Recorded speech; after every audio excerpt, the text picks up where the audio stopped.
Welcome to Multifamily Live. I'm Keely Yarusi. And I'm Jason Yarusi. Our mission is to help you unlock your full potential as a multifamily real estate investor. So you can do more deals, bigger deals, with less stress, keep more profit, and free up your time. Multifamily doesn't have to be a mystery. It's time to go live. All right, so you're in for a great episode today, Chris Doe. I reached out to Chris because I was seeing what he was doing out there with social media, just how engaging it was, how enlightening and just invigorating his posts were, and just how he created this content that really just draws you in because it makes you think, and it doesn't just put something out there without giving it a full context of the background of the post. So Chris Doe, he's got an amazing background, and the way he just thinks about the problem, looks at the task, finds the solution, just highly engaging. And get this, he's an Emmy award-winning designer, CEO and Chief Strategist of Blind, and the founder of the Futur, which is a lot we talk about today. It's an online education platform that teaches the business of design to creatives. So get ready. It's going to be a great interview. You're going to love the content, and definitely go out there, give us some feedback at the end to us. We'd love to hear from you.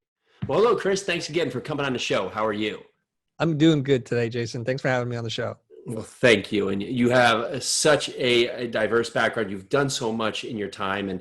And when you're talking to people and you're really introducing yourself and really just bringing forward your concepts from a creative side to someone who's not that creative, how can you talk to someone like myself who is trying to get more active in social media, sees the availability and just the want and the need and just the ability to produce that it can provide, but I don't have the technical skills. So talk to me. Let's talk to this step here. All right. This is a basic communication problem, right? I think a lot of people who are into marketing and funnels and social media content creation, they tend to speak like that, and they forget that there's another human being across the screen or the room with them. And I think you need to kind of just make sure that we're speaking the same language. People have been marketing, and marketing is trying to help people with change since the beginning of time, whether it's like, let's move from this camp to that camp, or let's migrate out of Africa, or whatever you believe. That's you marketing an idea. It's just trying to help bring about change. Now, the tools and the platforms that exist today are plentiful, and they're robust, and they're free, and it's a great and very inexpensive way to share your message. And you could just influence like where people park in your neighborhood, or you want to sell a course that you're creating. You have to get into the content game. You have to let people know who you are. It comes down to this. Marketing, to me, is a very basic principle that you want to get known. You want to stand out. And if you do it really well, if you're well positioned in the marketplace, you'll reduce or possibly eliminate competition. So that's the goal of marketing. And we use the digital tools that we have available to us, and we can spend very little money in media buy, and we can put that towards writing, producing, editing, and depending on who you are, that could take the form of writing long form blog posts. It could include imagery. It can include video, slideshows. It can include live streams and webinars or podcasts, things that you and I are doing today. Yeah, and so I actually first when I came upon you, you were actually teaching on slideshows and just really the innovative, just using that as a process, and was so great. And just in the time we are today, where we're all isolated in our own capacity, and there's a lot of small businesses that are really not set up for this. I mean, why should they be really for this event? But what kind of thought track do you have for small businesses that haven't delved into social media but really need to start implementing that, or they have the time to do that today? Yeah. Okay. So I came upon this thing. I was reading this book called The Business of Expertise. It's written by David C. Baker. And in the book, he says this, he's like, you gain clarity through articulation. And that was like one of these moments where I'm like, it brought a lot of different things I've been thinking about together in a very simple statement. And writers will tell you they write to discover what they know. So articulation can come in many forms. It can come in verbal, like you and I are talking. It can come in performance art, music. It's like you have to be able to translate what's here into something that somebody else can see, share, touch, or listen to. And that's really critical.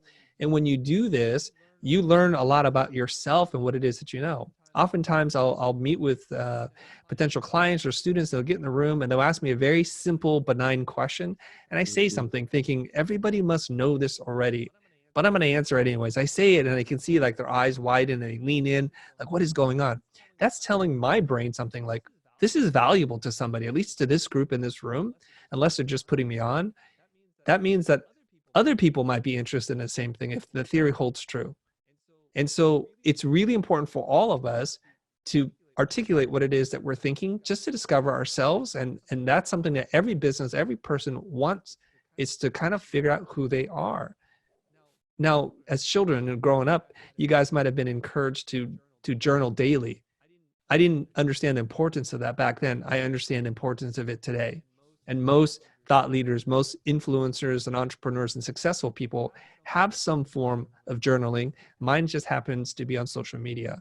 So you want to do this just to know who you are. And the side benefit is, well, guess what? Other people who discover you start to align to build affinity towards you, because we share the same values and belief systems that I feel connected to you for some reason now. So I may be more inclined to support you in your endeavors. And we can see this, like, for example, some restaurants are really struggling right now if they've not already gone out of business or filed for bankruptcy. But if you've really reached out to your local community and made an impact on their lives in ways that you might not even realize, they're going to reach out, they're going to help you. They're going to want to buy things, even they might not need it, or they'll encourage friends and they'll share very organically to others, like, hey, support this local restaurant by doing X, Y, and Z. They're still doing takeout right now.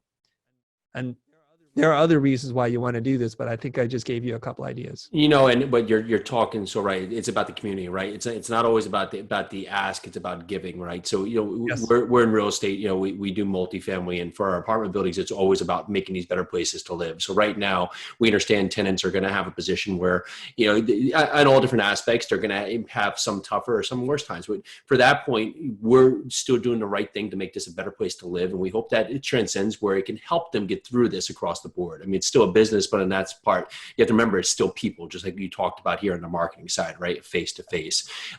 And it does ring true. I started writing again. I hadn't done it for years. And it's that parallel where you start with maybe an idea of the concept, but when you start writing, you just get the process going and it transcends into this whole other thing. And sometimes I think we think too many things through, right? And that probably stops us from going on social media because we're thinking about the reaction before we actually put the action in place.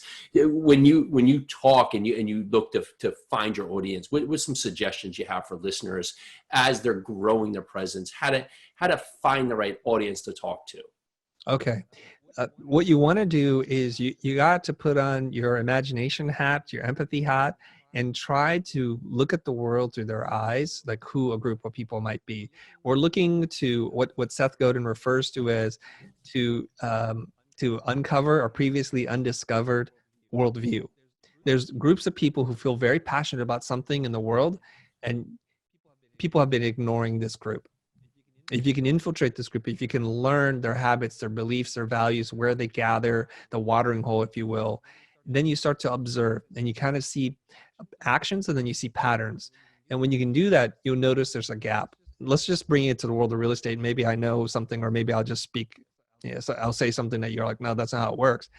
But if you study certain patterns in terms of like when people buy and sell real estate, and you kind of study like the income bracket that they're in, the amounts of change that they have in their work life, maybe you'll start to see certain patterns. And then you would want to try to figure out how you can serve them better. There's a very simple exercise. If you were to imagine, take a piece of paper, fold it into 3 equal columns, right? On the left is a task. If you were to imagine the tasks that they do every single day from the moment in which they wake up to when they go to bed, and then you identify the gaps. So it could be that Susie is dropping the kids off or preparing this or doing X, Y, Z, and then she runs to the office to run her company. So she's in the retail space, etc. By this point, she has to grab lunch. You're going to notice a lot of different things, and you're going to, in the second column, write down the gaps. What are the gaps that are missing in Susie's life? How can we better help her get on in her life and business? Well, her favorite cafe or lunch place that she goes to, there's a long line and she doesn't really have time for that. Time is of essence for her, and she doesn't have a lot to give. So if that would lead us to the next part, which is the third column is opportunity.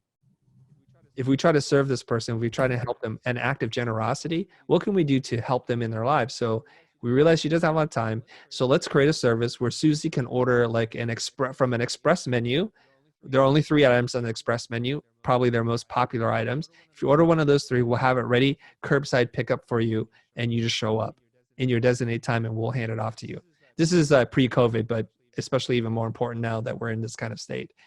So that's what you have to do. You have to start to look at the behaviors and see if you can spot patterns of a very specific group of people. When you try to cast too wide of a net, it's almost impossible to spot patterns because there are different spikes and outliers, and it's just going to drive you nuts.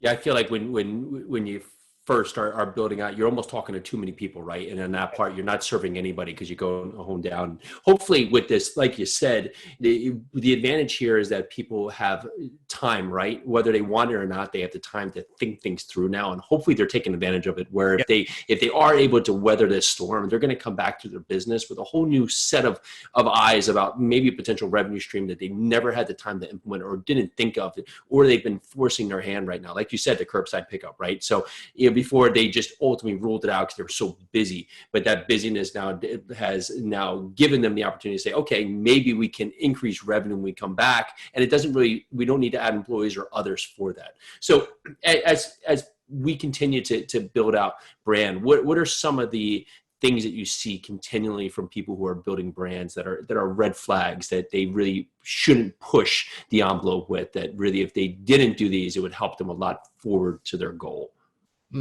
Yeah, so the word brand is used a lot, and I think it's misused. It's become shorthand for a lot of different things.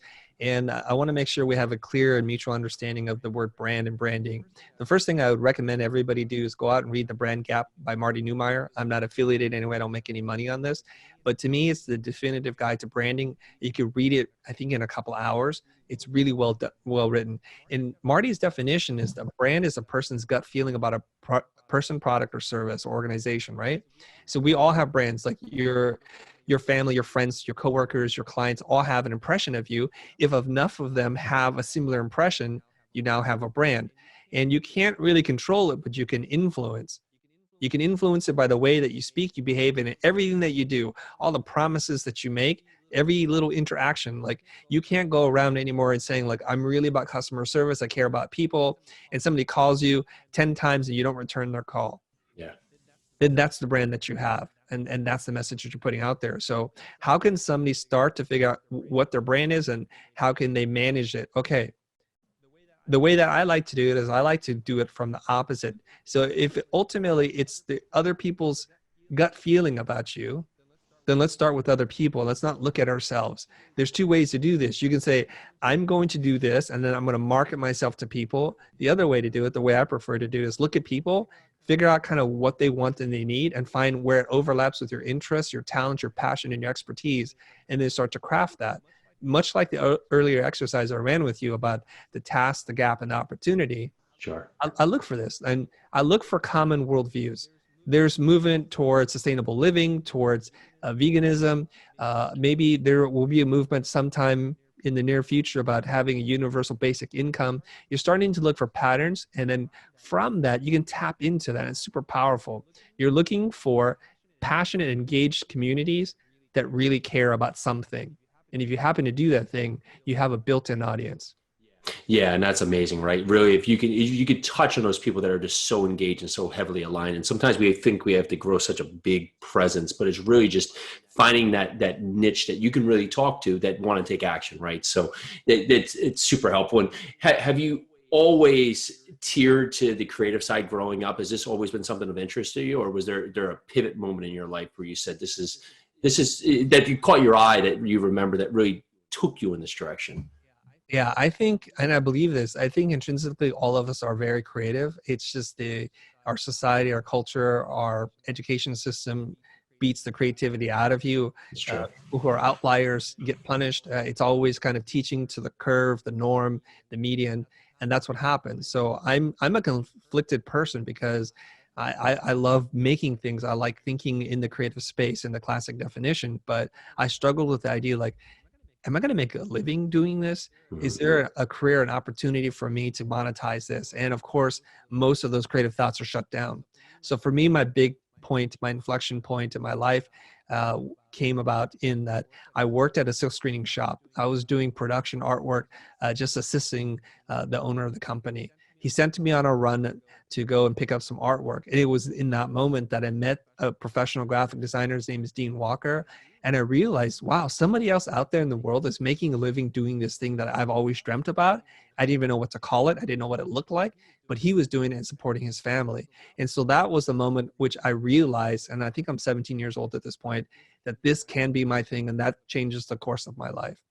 Yeah, and you look at that, right? And sometimes it is that aha moment where you just say, well, I guess this is just something I can do for fun, but I'll never be able to make it until you can get that real tried and true example of someone doing it. And it makes it real for you, right? And it wasn't a mentor at the time, but almost serves as that process in your mind to say, okay, I see it, and now I can implement. So today, as you continue to grow your presence out there, and you have a very awesome thing, looking to help, I think you said 1 billion people, right? On your Instagram account here.